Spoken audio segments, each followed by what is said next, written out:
Paul here with Road Trip Extreme, and today we're going to talk about should you or should you not buy a Toyota 4Runner.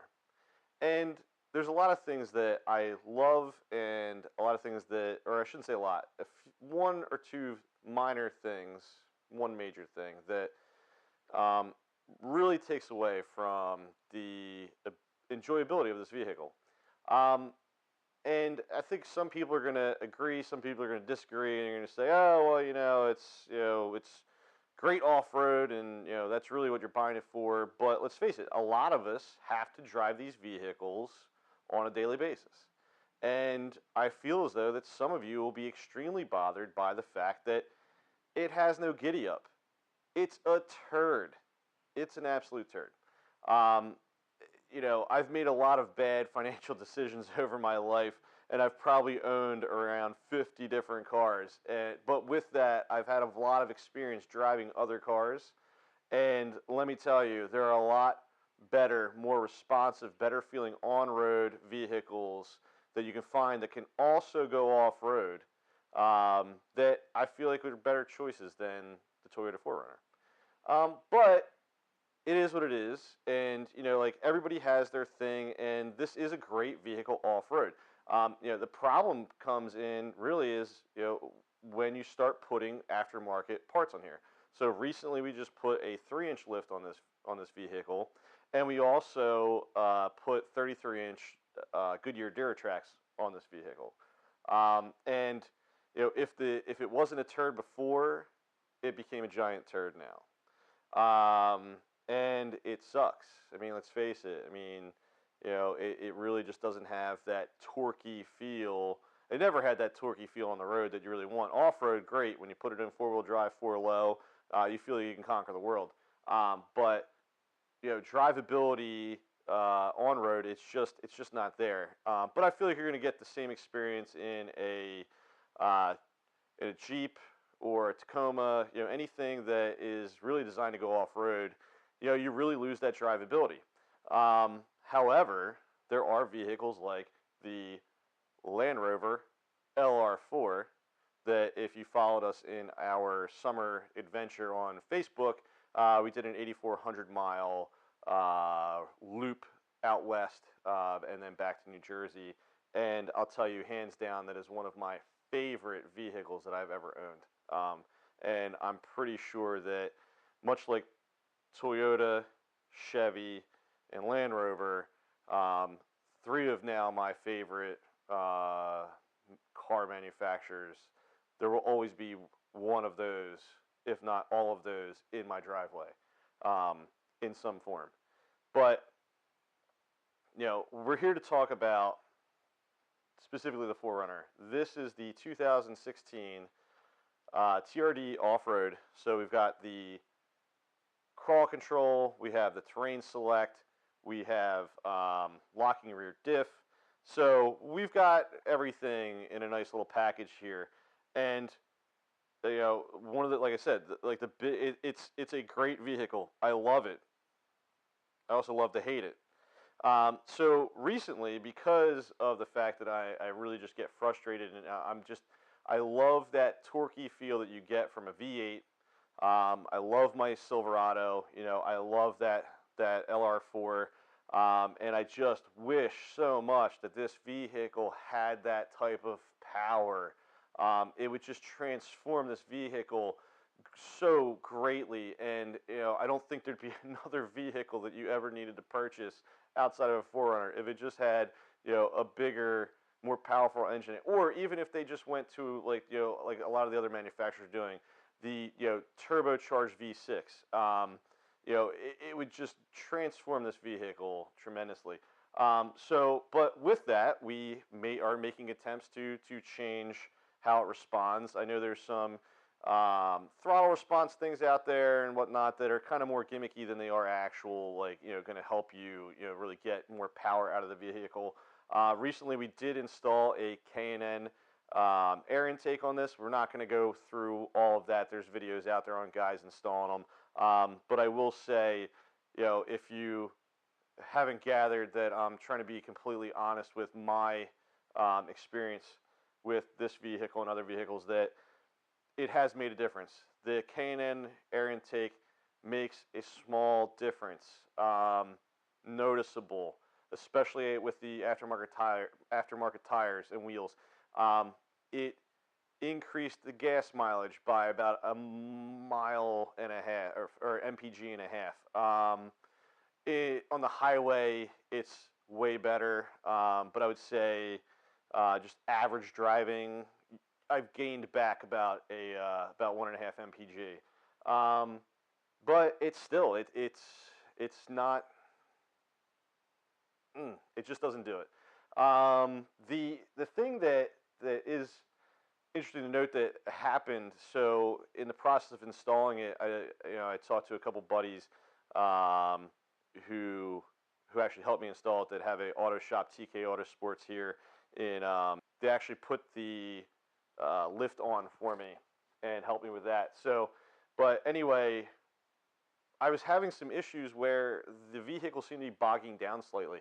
Like it was getting too much air, not enough fuel, and I don't know if Toyota, the computer in the engine, the ECU is, still thinking it was in stock form, and somehow we were, forcing, getting more air in there, and it just wasn't getting the mixture right. And I actually saw my MPG drop a little bit, and it was kind of weird. And I'd hit the gas, it was kind of mushy, and didn't really seem to go anywhere. And I was getting really ready to really slam this vehicle, and the fact that it just there's just nothing you can do to really make it perform without spending thousands and thousands and thousands of dollars for that stupid supercharger that's only going to net you 30, 40 horsepower. But in the process of putting the pod lights on, I disconnected the battery, and it seemed to reset the vehicle computer. And all of a sudden, I took it out after putting the pod lights on, and all of a sudden I was back to the day when I installed it, and I had a little more giddy up again, and it's noticeable. I mean, it's much more low end. Still, when you get up over 2,500 RPMs, the vehicle still 3,000 RPMs. It still doesn't feel like it wants to go anywhere. But in that low end, when you're leaving the line, when you're pulling out from a light, or just trying to pull, slowly pulling out, you really notice it. But once you hit second, third gear, still it kind of loses, and that's my biggest problem is that it just doesn't pull through all the gears like you feel with a V8. Now, granted, I know it's a V6, I get it, but that's my issue. Like I think if I had to do it all over again, maybe I would not have chosen this car. This is our third 4Runner. We've had one Gen 4 and two Gen 5s now. And it's a great vehicle. It's reliable. But driving other vehicles, you realize that, it is not the best option out there.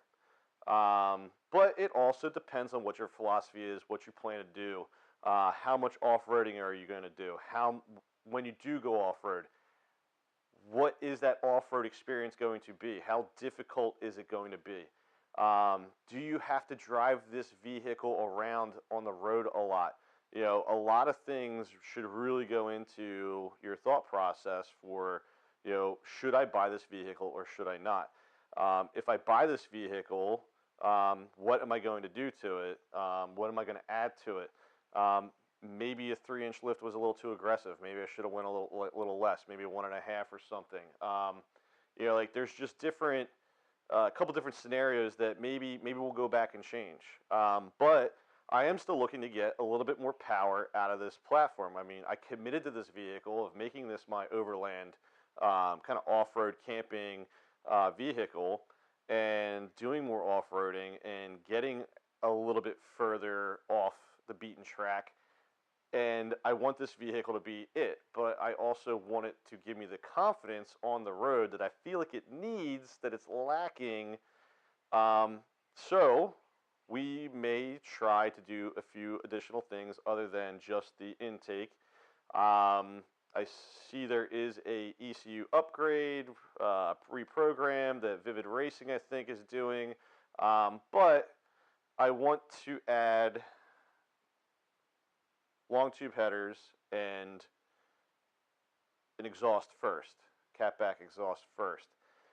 I've seen some guys out there putting them on Tacomas. I have not seen very many people putting them on their 4Runners. Um, it appears to make a difference with the Tacoma. I'm hoping it makes a difference with this. And if all else fails, well, regardless, the only logical step in, getting to the point of putting that really expensive supercharger on here and making it work to its best efficiency would be to do the intake first, then, and do the full exhaust, the headers and the exhaust, and then that way you have this nice free-flowing system to put that supercharger on anyway. So, and I haven't seen a lot of guys do that.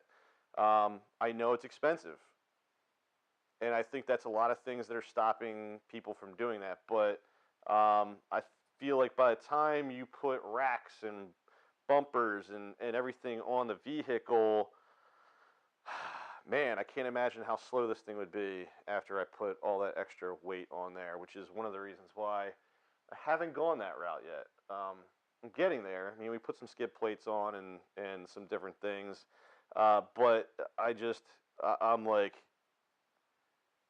is it worth making this thing even more of a dog and really slowing it down, when the closest place for me to really do any hefty off-roading, I have to drive 3 or 4 or 5 hours to get there, and the amount of gas I'm going to burn just to get there, just the road experience, and we live in the East Coast. Navigating the highways to get to where I need to get to is, it's very populated, very heavily traveled, a lot of traffic, and having this big hunky thing going down the road isn't really going to be the bet that has zero get up and go, isn't going to be the most kind of confidence inspiring thing to try and get from point A to point B to do all these fun things that we want to do. So, like, that's kind of where we're at. I mean, hopefully we're going to show you as we go along. We will show you what kind of, and give you an idea of the kind of performance that we get out of. I know there's not a lot of guys that have done an installation and shown the installation of a long tube header and catback exhaust setup on 4Runner. So we will do some documenting of that for you, so that you get a better idea of what's involved in that. The physical components aren't terribly expensive, but it will probably take some time and effort to, particularly with the headers, to get them installed. So, but we'll try and get that for you and give you an idea, what's involved in that. But once again, this video is basically about should you or should you not buy a 4Runner, and I just wanted to give you my experience, being this is my third one, and that this was the first time I finally said we want to make this a project. We want to turn this into the ultimate overlanding setup, but I'm just having my doubts if that's even a good idea with the lack of power and not capability. It's fully capable, but just the lack of power for on-road, day-to-day driving. It's just something you need to think about before you make a purchase. I mean, these things are a lot of money. I've made a lot of poor decisions with vehicles. I've made a lot of great decisions with vehicles. I've loved a lot of cars that I've owned, and I've hated a lot of cars that I've owned. But it gets very expensive when you make a bad decision, and you bought the car, and then in 2 years you decided, or a year and a half, you decided that this isn't for me. I need to make a change, and then you have to eat that cost because you didn't put any money down on it, and you rolled it into you're constantly rolling a little bit over into your new finance fees, and it sucks. It's not smart, and it's dumb, but with the world of YouTube and information, it's helpful for people to put out videos. I mean, I've learned so much just in the past 3 or 4 years via YouTube. Whenever I have a question or something, the first thing I do is YouTube it. I don't Google it. I go to YouTube and I Google, or I search And try and find people like myself trying to offer up information and experiences that are going to ultimately help me make a decision, an informed decision. And of course, obviously, just go out and test drive. Um, one of my things right now is I'm batting around the idea of even my Silverado. I need one for work. I need a pickup truck for work. So for my business. But I really like the ZR2 and the diesel and the fuel mileage, and you still are able to run off-road tires and it not, kind of, ruin your MPG. And you have an extended range where, I mean, man, I put gas in this thing and what am I getting, 320 miles where I have to fill it up again? It's annoying.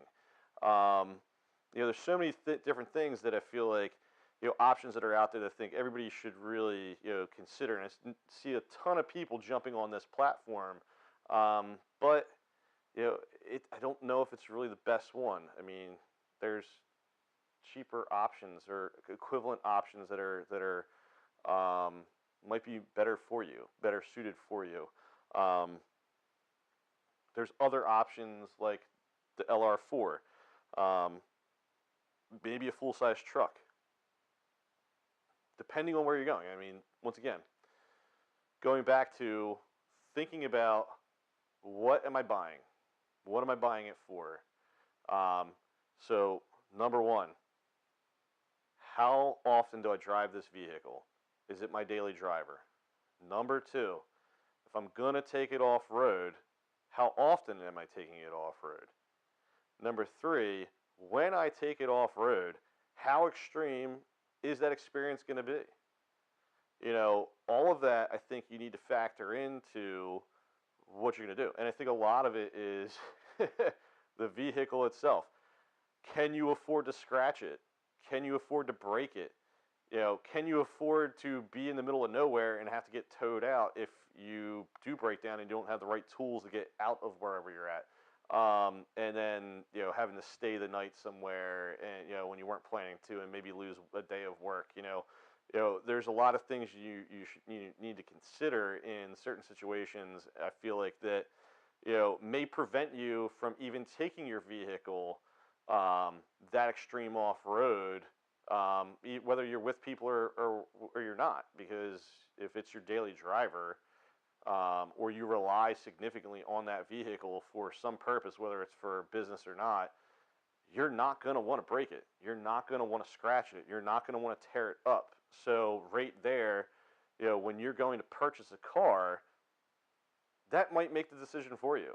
If you don't think that you can afford to break it, scratch it, beat it up, then you're probably not going to take it as off-road or as extreme as you might want to in your head. But at the same time, or I should say, let me rephrase that. That may just make your decision for you as to what you're going to get, how much money you may spend. You know, it's just, that's just my thought process and kind of the things that I've concluded at this point in my life of as to where I want to be with certain things and where I'm trying to be with a vehicle. So, and even with this vehicle, like I said, I have really 3-hour drive to any place where I could even challenge the capability of this vehicle significantly off-road. I mean, mainly where I live, I can drive this thing with the lift and everything and the way that's set up in 2-wheel drive and never even have to put it in 4-high. So, there is a lot of capability in this vehicle. I just feel like sometimes I'm driving a tank, and tanks aren't fun in traffic and when you're trying to beat around town and get different places. So just got to keep that all in consideration. I just wanted this to be a little bit of a buyer's guide, kind of give people a little more insight into what this platform is, what it's all about, and what it's not about. And I hope everybody enjoys what I have put forth here, and tear me up in the comments section if you want. I don't really care. People make fun of me all the time, so it is what it is. But yeah, I mean, I don't pretend to know everything about every vehicle or any vehicle for that matter. But it's just things that I've been disappointed with, um, experiences that I've had with other vehicles that I love so much more, and all of that considered, just wanted to present that for everyone when it comes to the 4Runner package. So, with all that said, and that was way too much. This video is way too long. Please like, subscribe to the channel. We're going to be doing so much more. I'm going to be eventually posting some video that we did from our 8400 road trip, 8400 mile road trip last summer. Kind of give you an idea of where we went, what we did, some of the things we saw. We are going to do a review about the LR4 at some point. You know, kind of love hate kind of thing, which is mainly more of a love than anything else. And then I also have so that's a 2013 Land Rover LR4, and then I have a 2017 Chevy Silverado 1500 Z71 that I also want to bring into the fold and get you guys acquainted with, give you a little bit of information about that, because I see some guys starting to do a little bit more in the overland community with full-size pickups between the Dodge or the Ram Rebel, the Ram Rebel, Ram Power Wagon, obviously the Ford Raptor. You know, can't leave that out. But now you've got the Ford Ranger coming out. Obviously, you've got Tacomas, both in the mid range. But I've seen a couple guys starting to get out there with Silverados, and I see some manufacturers making some products for that. And I think it is hands down one of my favorite pickups I've owned. I've owned 4 pickups in my life, full-size pickups, and I'm telling you, it is fantastic. I love it. And when I started seeing some more guys driving them off-road and overlanding with them, and seeing some of the equipment that some of these manufacturers are coming up with it, I really started thinking that that might be the better option for the quick weekend getaway. Not going to do too much crazy off-roading, but I know I'm going to hit some fire roads somewhere, crisscrossing around maybe Pennsylvania or whatever. And I thought that might be the better option than taking this. It's better on fuel, and it has a V8. It has power for days. And if I'm not going to get myself in any sticky situations, it's way more comfortable to drive, to sit in, to drive down the road than this. And so anyway, not really trying to knock on the 4Runner, but there's some other options out there. And I think with the overlanding community and off-road community as it is right now in technology, and all the manufacturers that are getting into the game, they're really coming up with some awesome products to make basically any vehicle an overland vehicle. Heck, Subarus. I mean, I've seen some really cool stuff for Subarus lately, and I'm like, wow, that's really cool. Putting a little lift on a Subaru Crosstrek and some bigger tires. I mean, it's pretty neat. It's pretty cool. All-wheel, especially when you get a little all-wheel drive platform like that. I mean, you're not going to do anything crazy, but once again, if it's your daily driver, how much are you going to beat it up anyway? But you can still get out into some really cool places, get away, and it's really exciting. It's cool. And anyway, subscribe, comment down below. Love to hear your comments, your feedbacks, what your experiences are. Would love to hear if you're interested in how much you want to see if we do the long tube header and the exhaust catback system upgrade to this. How much do you want to see of that? I'm not a mechanic, but I have some professional mechanics that are going to help me install it. So we will have it on a lift. It'll be easy. We'll be able to get really into the get some good shots into the build. But it's February. It's cold. I've got to sell a motorcycle first, and then I'll be able to do that project. So anyway, once again, with all that said again, please like, subscribe, comment below. Thanks for joining us.